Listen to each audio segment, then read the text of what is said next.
Mike, get in the car. Mike, get in the car. Get in the car, Mike. Get in the car. Get in the car. I don't know what it actually feels like to get caught in a landslide, but a California Highway Patrol unit does. They found out the hard way. The officers were on their way to a reported structure fire in Montecito. No alerts, no warnings, nothing to suggest a landslide was coming. Yeah, the roads were wet, but they were manageable. Until out of nowhere, they weren't. As they approached Olive Mill Road, the dashcam caught the first hint of movement on the hillside. Before the officers could even react, a wall of mud and debris came crashing down directly in front of them. The patrol car hit it head on. The vehicle lifted, spun, and lost all traction. The flow of mud shoved the cruiser sideways, then whipped it around almost 180 degrees. For a few terrifying moments, they weren't driving anymore. They were being carried by this landslide. Somehow, the officers managed to straighten the car, throttle forward, and break free of the slide. They stopped just long enough to warn a bystander to get out of the area. But the moment they thought they were in the clear, the mud flow caught up again. A brutal reminder of how fast one of these natural disasters can be up on you. And how little warning you get. I mean, these guys thought they were going for a structure fire. Next thing you know, they're caught in a landslide. I applaud their bravery. How do you think you would have acted? This next clip is super creepy. Check this out. It's pretty self-explanatory. Mom's just doing some cleaning up and the daughter's in the playpen.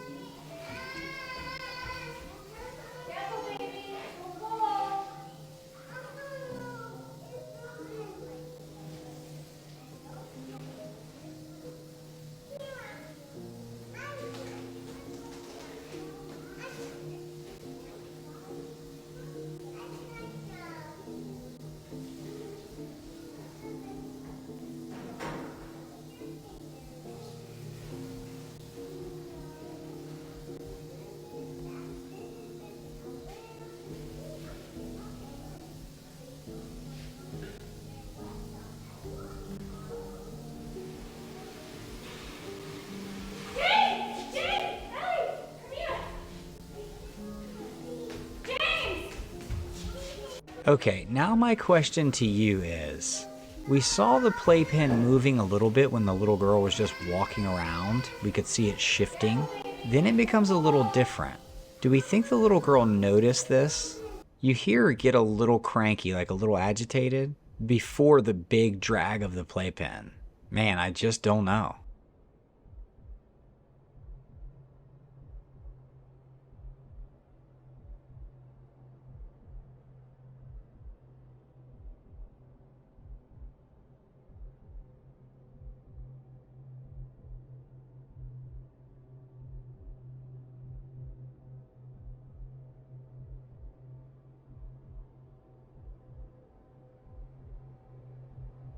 What's funny was, and I did think this too, is that a lot of the comments were saying, please hang that TV on the wall. I thought the same thing. Well, but according to Mom, it doesn't look like they'll be staying there. Anyhow, I'd love to know your thoughts on this one. This is crazy to me.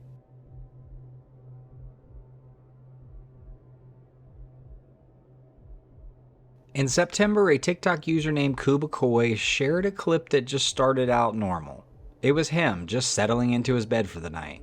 His cat's wandering around the room, everything's calm, and then it isn't. You're knocking on my bedroom door.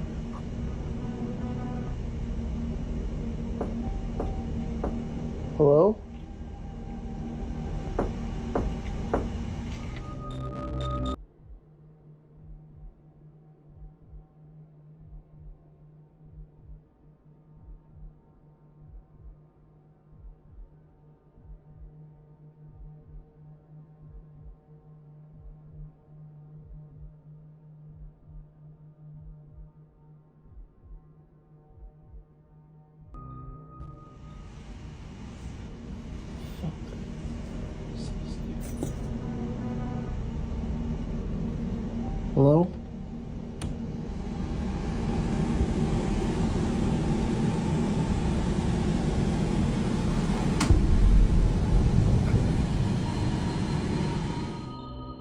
Out of nowhere, a series of knocks hits the bedroom door.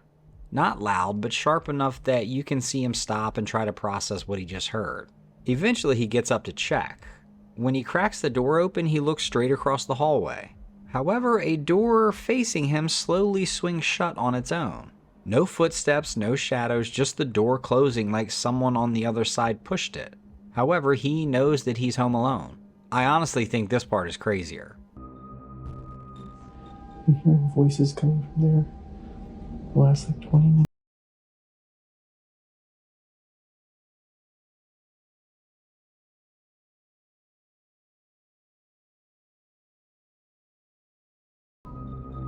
Later, he posted a second video explaining that he'd been sleeping on the couch because he didn't feel safe in that bedroom anymore.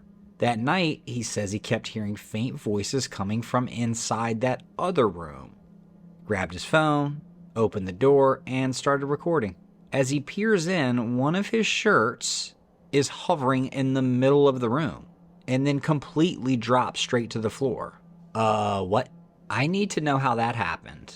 I mean, this isn't a ghost that's just decided to do his laundry. I don't know, maybe this isn't paranormal, maybe this is fake, and if it is, how did he get that shirt to just hover in the air like that?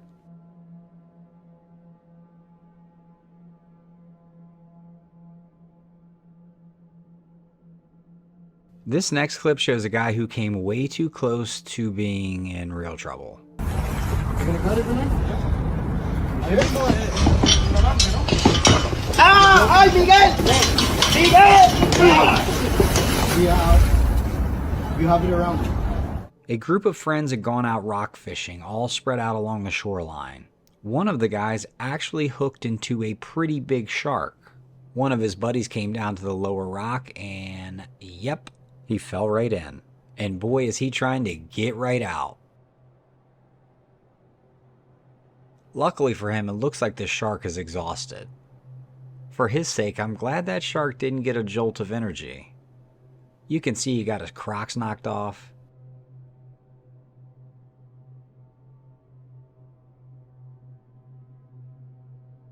You gonna cut it for me? ¡Ah! ¡Ay, Miguel! ¡Miguel! This next clip supposedly comes from Argentina. First glance, it looks like a simple nature shot, nothing out of the ordinary.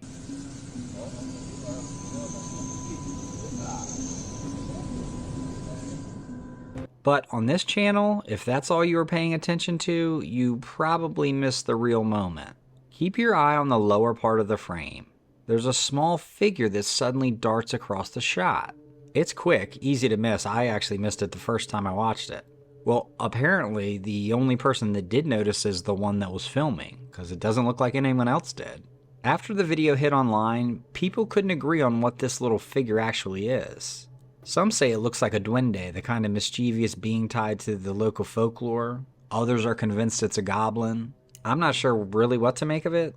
The movement is strange, and whatever it is, it doesn't look like a normal animal. I can't really tell if it was edited into the video. Maybe someone else can. Gun to my head, I'd have to go with duende.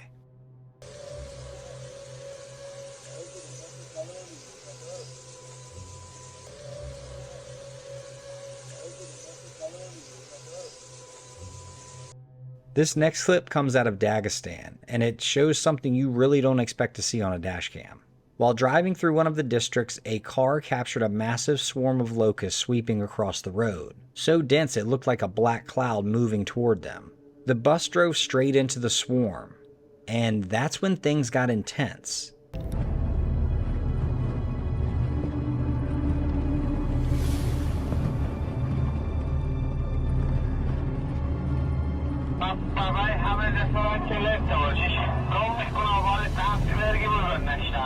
The impact of the locust was so heavy the entire bus started rocking back and forth like it was fighting to stay on the road. Eventually, the driver managed to turn onto another road, and after weathering the locust storm a little longer, the sky opened up again. Sunlight, clear air, and no more locusts. Everyone inside that bus and seemingly on that highway made it out okay, but you can tell from the footage they were shaken. And that really is a crazy video. What if the bus had, the windows had broken and all those locusts had gone into the bus? I mean, this could have been really dangerous, even though it's such a freak thing. Well, I'm assuming it's a freak thing, but maybe this happens all the time. I just can't imagine if the windows had burst and locusts filled that bus. I mean, you talk about mayhem. People would be going nuts. This next incident happened in May of 2021, and it's one of those cases where quick thinking probably saved someone's life. Dashcam footage shows Michael Shackelford driving through San Antonio after leaving his bank and heading to work. Everything's normal. It's a normal day, until a car passes him with its rear door swung wide open. Well, inside, a woman is screaming for help. Michael immediately realizes something is wrong. He abandons his original route, starts following the vehicle, and calls police while keeping the car in sight. Of course, at first, he doesn't know the whole story. Hey, I need police ASAP. I'm on 410 South by Ingram Park Mall. A lady is screaming outside her Ford, a gray Ford exiting Ingram Road right now. She's trying to get out of a vehicle and the guy won't let. No, she's not exiting. They got back on 410. I don't know. It says 410 South from Ingram going towards He just knows something is wrong and that this woman is clearly fighting to get out. For several minutes, the car speeds along the highway before turning onto another road. The woman can be seen thrashing around, pushing against the door, trying to throw herself free. She's screaming and kicking in the car. She's trying to get out of the car. She jumped out! She jumped out! She jumped out! Ma'am, get in my truck! Get in my truck! He's been hitting me. Get in the back! Eventually, she does exactly that. She jumps from the moving vehicle. Medics took her to the hospital as a precaution, but thankfully her injuries were minor, some bumps and bruises. The truth did come out later. She had been kidnapped by her own husband who refused to let her leave. With no other option, she tried to signal passing drivers. Well, it worked.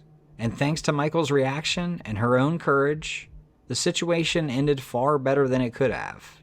As for the husband, he was later found and arrested. This serves as a terrifying reminder that real danger can unfold in broad daylight. So if you see something, say something. This next clip took place in Texas early one Saturday morning, and the dashcam footage is genuinely unsettling. Sergeant Scott was driving his patrol route when his headlights picked up something lying in the middle of the highway. He could see it was big, but just figured it was some debris until he got closer. It was a woman, completely motionless. Right before Scott reached her, another car swerved at the last possible second to avoid running over her. Scott threw his cruiser into park, switched on his emergency lights, and sprinted towards the woman. She was alive, just disoriented. He helped her up, guiding her toward the shoulder so she wouldn't get hit. A few minutes later, they located her vehicle in a ditch about 200 yards away. Instead of calling for help, she'd crawled onto the road and simply laid down in the dark. As strange as the situation was, one thing is clear. She's extremely lucky she wasn't run over long before Officer Scott found her. And another thing, I'm not sure how long she was there, but it's pretty alarming that no one else stopped to help her. What would you have done? Some folks believe in the supernatural, but some don't. Well, until something forces their hand. This guy had been hearing odd noises coming from his basement for weeks. He kept brushing it off. Old house, pipes, house settling, whatever. But one night, when the sound came back louder than usual, he finally grabbed his camera and went down to settle it once and for all. As he moved the light across the room, the beam caught something in the corner. A shape standing perfectly still against the wall. For a split second, he froze. Then his brain caught up. He spun around and bolted up the stairs, slammed the door, and refused to go back down. And I don't blame him. In a longer video, he went on to explain that he never believed in anything paranormal. He just didn't even want to hear it. He just thought it was all a waste of time. But this instance changed him. He was convinced that whatever was in that basement wasn't human, and it definitely wasn't supposed to be there. So I ask you guys, do you think this was real? Or do we think his buddies played a trick on him since he's so anti-paranormal? I'd love to know your thoughts. You know those pictures, well, 99% of all pictures, where everything just seems normal. Then you look again and spot something you didn't notice before. Yeah, this is one of those. Before I tell you the backstory, take a good look at the image. On the right side of the frame, there's a shadowy figure tucked into the darkness. The first thing that came to my mind was something resembling a ghostly nun, but according to the person who took the photo, he had rented a cabin for a quick getaway. At one point he pulled up, flipped his high beams on, and snapped a picture just to capture the moment. Nothing strange happened at the time, no sounds, no movement, nothing set off any alarms. It wasn't until days later when he was scrolling through his photos to post on Instagram that he noticed the figure standing there in the beam of his headlights. He keeps trying to tell himself it's nothing, but he's not really sure how to feel about it. Part confusion, part fear, a lot of questions he can't answer. What do you see over there in the shadows? A couple took a trip out to Colorado to disconnect for a bit. Just hiking, taking pictures, enjoying the quiet. Nothing unusual happened while they were out there. No weird encounters, no strange feelings, nothing. Later, while scrolling through their photos, one image stopped them cold. It was a simple shot. The husband standing on a path looking at his phone. The wife took the picture and jokingly says that her husband can't walk and text at the same time. And it appears that might be true. If you look a little closer, you can see it though. A pale, faint figure of a child behind him, hidden by the grass. The kid is either small or crouched down, almost transparent, completely still, and staring pretty much at him or the camera. It's hard to say. The crazy part is the couple swears they were alone. They don't have kids. There were no families on the trail, no random kids just wandering around, nobody else lingering. Once they noticed the figure, they posted the picture online hoping someone could explain it. A lot of people immediately labeled it a ghost, but that raised new questions.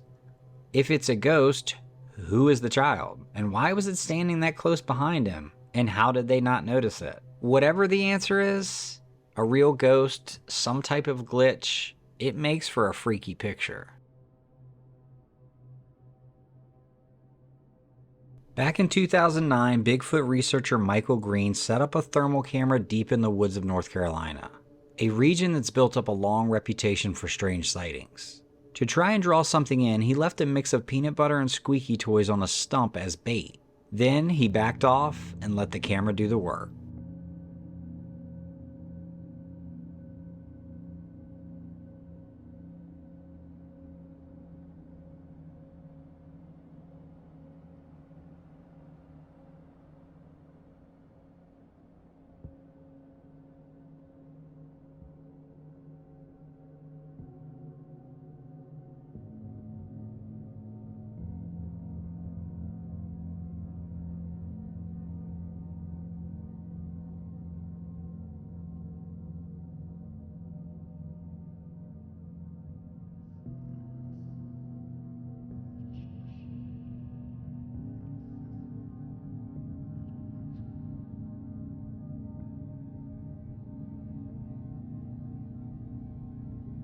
Later that night, the thermal camera picked up something. A dark figure crept into the frame, moving slowly, almost swaying back and forth, like it was deciding whether to approach. It lingered for a few moments, then slipped away into the trees. When Green went back to check the area the next morning, some of the toys had been dragged deeper into the woods. The clip runs for about 3 minutes, and over the years it's been picked apart by analysts who say the gait, size, and movement don't match a human. Some believe it could be one of the clearest pieces of footage from that region. Others aren't so sure. But among Bigfoot researchers, the figure captured that night has a name. Squeaky. Squeaky and this clip are still one of the most talked about pieces of evidence to come out of those woods. A group of campers in Uwharrie National Forest, North Carolina, they started hearing something moving around outside their tents. At first it sounded like someone walking, but they could tell that this thing had a significant amount of weight behind it. One of them unzipped the tent just enough to look out. That's when they saw it. A tall, dark figure standing roughly 20 yards away. Broad shoulders, bulky frame, easily pushing 7 feet. It wasn't hunched or scrambling, it just stood there, watched, and then walked into the woods. One camper snapped a quick photo before the thing turned and moved off into the trees. They didn't wait to see if it would come back. The group packed up and they left that night. Local papers picked up the story for a short time, but like most sightings from that era, it faded pretty quickly. Now, I don't know where I stand on this one, because to me, this almost looks like it's one of those black Bigfoot cutouts. People sell them on Etsy, other websites. This particular one seems to be the best one I've found. I'd love to know your thoughts. In August of 2021, a lightning strike sparked a wildfire in California that would later be known as the Antelope Fire. Over the next several days, the flames spread fast, forcing fire crews from all over the region to respond. The footage tied to this story was recorded at 1 a.m. on September 10th. In it, you see one of the many fire engines sent out that night, driving a narrow stretch of road near the burn zone. The crew inside appears calm for now. No flames directly on them, no falling debris, just a late night canvassing of an area swallowed by smoke and fire.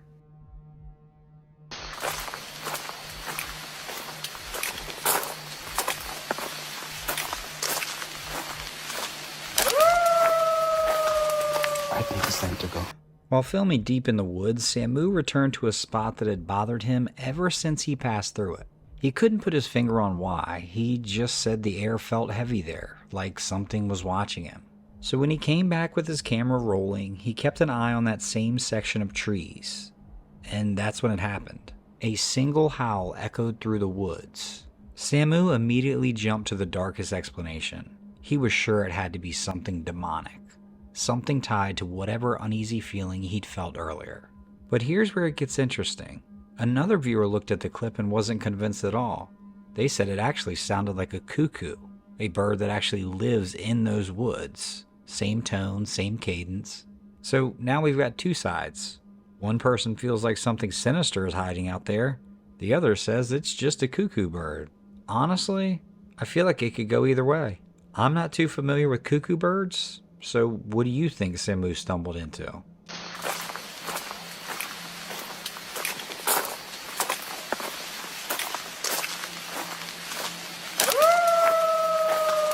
I think it's time to go.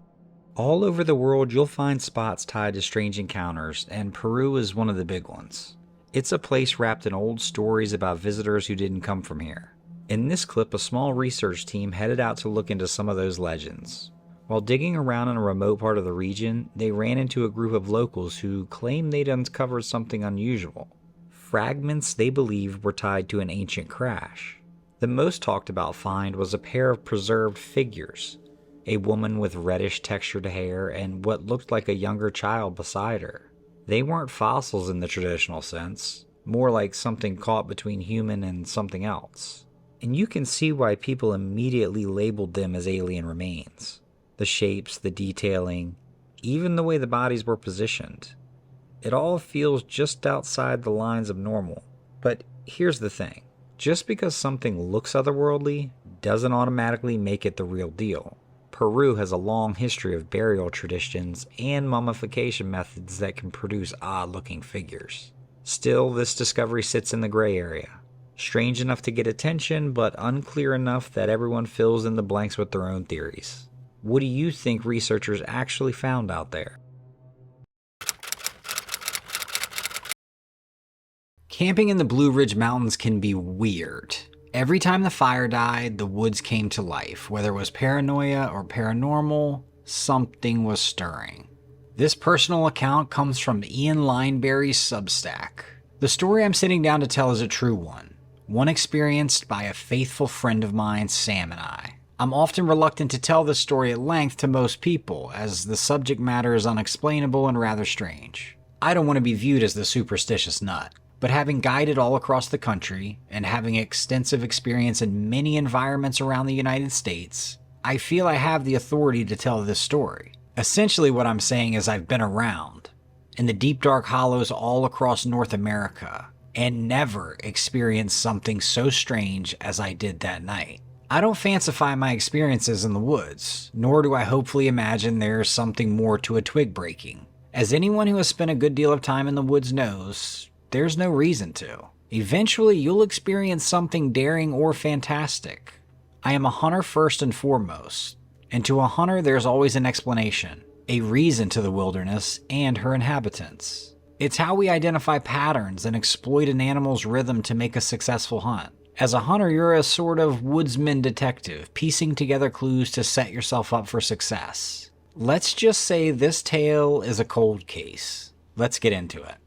It was early summer and I was itching to go camping.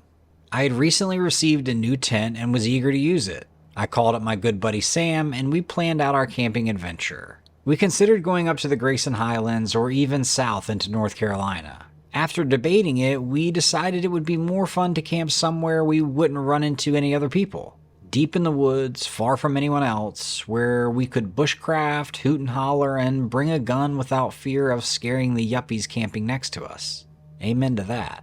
While we both lived in the woods, I definitely had access to the most remote stretch of woods between us. So we loaded up our stuff and began hiking, deep into the valley below my childhood home. The hike was almost completely straight down a steep hillside, deep into a hollow that held a small patch of flat land, a floodplain area and creek. The small creek that ran gave the area a beautiful ambiance. Early signs of summer were visible all around and the weather was great. We hiked until we felt the need to start gathering firewood before nightfall. Behind us was a steep hillside that rose into the west for miles. In front of us was the creek, and to the left the start of another ridge and hillside that rose high into the east and north. Off to the right, further down the valley, more splits in the ridges are made by little tributaries. We started camp by clearing the brush and leaves away and constructing a small fire pit. I placed a tarp on the ground to separate my tent from the damp earth. Remember this point. The tarp? It extended only roughly a foot on each side of my tent. Sam had a hammock that he planned to sleep in. I've only ever camped in a hammock once and it didn't go great, but I didn't say anything to him, thinking that maybe he would enjoy it. We gathered a hefty load of firewood consisting of some reasonably dry stuff. It was shaping up to be a really nice camping trip.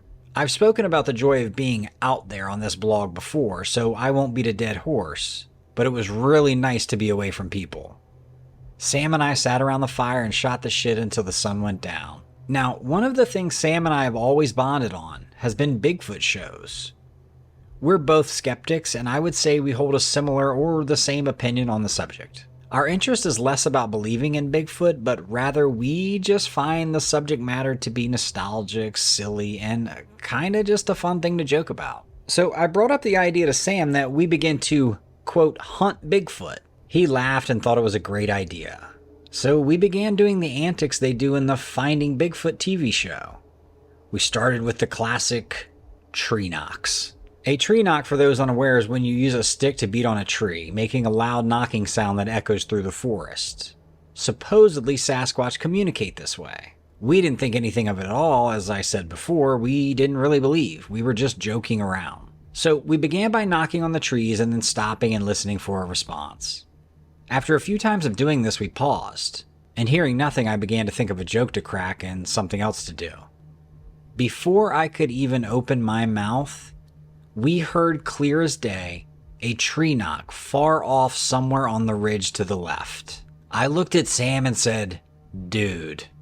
Sam, wide-eyed, just looked back at me in surprise. I then did some more knocks, and we listened again. Then, off in the distance, we heard more knocks in response. Then, the other ridge to the right, we began hearing knocks. Sam, at this point, was literally getting to be a little freaked out and was perplexed as to what this could actually be. I, at the time, was such a hard skeptic and insisted that it was a woodpecker or a person. But who in the world would be out there, deeper in the woods than we are, on private land? What woodpecker makes 3 loud booming knocks on the tree? That sounds exactly like the knocks we made. These were all Sam's points. I ignored these arguments and held strong to the fact that there is no Bigfoot. I then insisted that we push the envelope by doing whoops and howls just like they do on TV. Sam was not very enthused by this idea, being the humbler and smarter one of us that night, knowing sometimes there's certain things you don't mess with. But at that time, I was full of piss and vinegar and stubborn as a mule about the fact that Bigfoot is not real. I also had brought a gun with me and was certain I could fight off anything we would need to fight off. So we started howling into the woods. It was dark that night, being a new moon, and beyond the firelight you couldn't see a dang thing. We would howl and wait listening for a reply. After a few howls, the excitement of, "What was that?" started to fade, and my logical, rational, science-based theory of the woodpecker began to appear true. Then, out of the dark distance came one of the strangest sounds to this day I've ever heard. Not a canine howl, not an owl's hoot, but a flippin' ape howl. Sam's eyes were as big as backhoe tires, and even I was finding it hard to reason that one. Despite this, I continued my ignorant stubbornness. I just laughed and threw out another howl. Off to the left ridge, it replied to us again. The clearest ape whoop I've ever heard. It's as if it were recorded by researchers in the Congo, I'm telling you. I looked at Sam, myself feeling more curious and excited than anything else. I reiterated, "Dude." Then something truly unexplainable and spooky happened.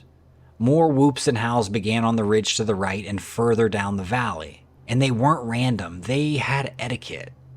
As if they were chatting back and forth with each other. The one to the left would howl, the one to the right would whoop and howl, the first one would respond, and then the one way down the valley would chime in. Sam was really freaked out now and began considering if we should leave. I, being a stubborn idiot, claimed it was just owls. Don't sweat it, it's just owls. Owls? Sam said. We were both raised in these hollers. I've heard owls. You're going to tell me that was an owl? Have you ever in your life heard an owl that sounded like a frickin' ape? Well, no, but there's no way Bigfoot is real. It has to be a bunch of owls just speaking to each other or something. There's nothing else it could be. I was half laughing in astonishment and disbelief of what was unfolding that moment. Sam begged and I relented, and we bickered over it for a minute, but we decided together that the wisest decision was to stop antagonizing whatever it was in the woods miles around us, whooping and knocking. It wasn't too long after that we decided to go to bed. I crawled into my tent and Sam into his hammock.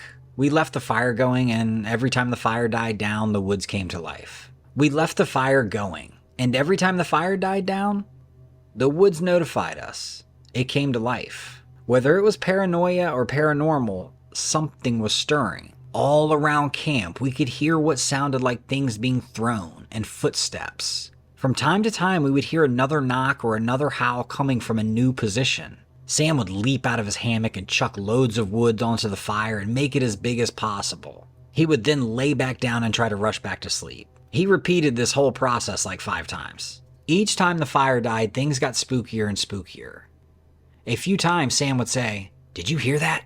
And every time I would just blame it on possums nearing camp or something, hoping to find food scraps. Well, Sam eventually ran out of firewood, meaning that this time when the fire died, it died for good, leaving us to the dark void of the Appalachian holler. I vividly remember I had fallen asleep before the fire died, and after it died, there was so much stirring around camp, I began to wake up. I was slowly waking up, thinking I was having some sort of nightmare, when I finally fully sobered and realized that my dream was pleasant.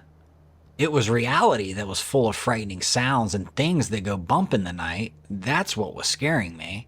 The woods around us had become loud with unexplainable movement, the movement of multiple large things. The whooping and knocking had stopped, which did not comfort me for some reason. And I think it's because all the new sounds were now right outside my door.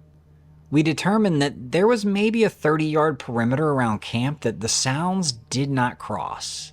Then suddenly out of nowhere, an extremely loud crashing began through the twigs, leaves, and branches. It was something large running full sprint through the woods, starting maybe 50 yards away and running straight towards our camp. It grew louder and louder until the sound of crushing leaves turned to crinkling tarp. The creature was standing on the tarp my tent was situated on. I was frozen, like a child, frozen in fear, eyes wide open. My heart was pounding out of my chest so hard I thought it would explode. Not 4 feet up, but high above my tent, the most terrifying sound I've ever heard. It was the sound of a huff and blow. Exactly the way you hear a gorilla do it on TV. Or even how the apes in Planet of the Apes do it. Pick one. 3 forceful huff and blows. Then the creature turned around and ran back the way it came. back into the darkness of the night. Sam practically leaped out of his hammock and said, "Oh, let me guess, you didn't hear that either, did you?" I replied with, "Yeah, let's get the fuck out of here." I slid around into the chamber of my 30-30 and crawled out of the tent. We both got busy grabbing only our essentials and started out of the woods. Using crappy dim flashlights, we made our way up the hill, frantically looking behind us into the terrible night and trying to move fast without running. We hiked a long ways, and by the time we made it back to the house, it was far past midnight, and I have never felt so relieved. We never did see what it was that charged us, and we never did hear anything else after that. But whatever it was, it scared us enough to make us hide out in the dead of the night and leave all of our gear there. We returned the next morning in full daylight to gather our things. Looking back, I wish we had surveyed the area for tracks or some clues as to what it was, but at the time, we did not want to be down there for any longer than we had to. Having been some years since this happened, I would go down there in a heartbeat and not think a thing of it. When I come home, I usually feel a sense of ease in the woods. It feels like a weight is lifted off of my shoulders, knowing that there are no cougars or grizzly bears to worry about. I'm just alone in the woods.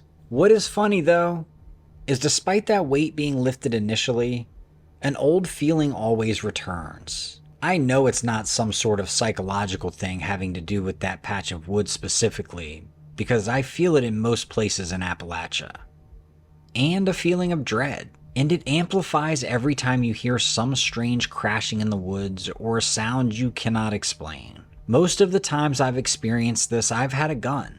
And I think to myself, I basically pump myself up saying, "Come on, man, you're the biggest, baddest thing out here." And while that works for a minute, I can never fully shake that anxiety. My brother, without having ever heard this story, reluctantly asked me over the phone one day, quote, "Don't think I'm crazy, but have you ever felt creeped out in the woods below the house? I don't know what it is, but every time I go down there, I feel like I'm being watched and I get filled with dread." Hearing him say that sent shivers down my back, simply because I always dismiss this feeling. I've swept the story under the rug for years, telling myself it was just a bear, etc. I don't even know. To hear my brother, who is a Marine, tell me that, certified to me that I was not simply just being a wuss. Now, some of you may hear this and think that I am a nutjob Bigfoot believer. I've been reluctant to share this story for that reason. But I want to end this saying, I have no idea what it was that made those calls that night. I also have no idea what it was that busted into our camp. We never did lay our eyes on anything. And frankly, I have no worldly explanation for it. Those were the events that transpired that night. And I'll let you make of that what you will.